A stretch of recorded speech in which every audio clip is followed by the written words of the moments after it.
Hey there everyone, welcome back to my Moonstone Candle page. My name is Nicole and today I just wanted to talk a little bit about my own personal journey for two reasons. Number one, it's been requested.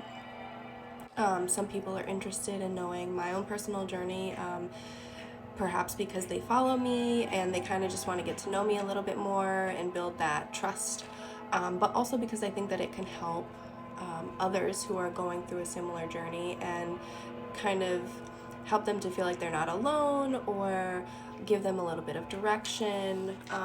Obviously, every journey is going to be completely different, so my journey is not going to look the same as anyone else's journey.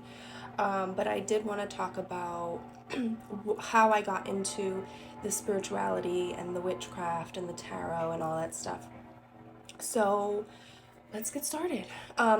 Looking back, and I did not know this at the time, but in my late teens to early 20s, I had this kind of moment of just needing to find culture in my life. And now I grew up in an area, an urban area, where there was a lot of different cultures. There was a lot of diversity. There was the Puerto Rican culture, there was Cape Verdean culture, there was Portuguese culture, and I would have friends from all these different cultures, and I would go to their house and I would see how the differences were with the food and the music and the activities that they did on a daily basis and how the families were.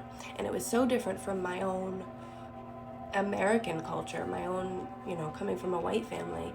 And for some reason that was very, very fascinating to me, and I was drawn to that. I was drawn to many different cultures. And I loved being around those cultures. I loved listening to the music that they played. I loved eating the foods that they cooked whenever I would go visit. It was amazing to me. And so once I became an adult and I started living on my own and cooking for myself, I really became drawn to the cultural aspect. The first time that I ever lived on my own, I lived in South Korea, which is in Asia. And so I was surrounded by this Asian culture that I knew nothing about when I first moved there. And so that was very, very impactful for me in my very early 20s and for my first time living on my own.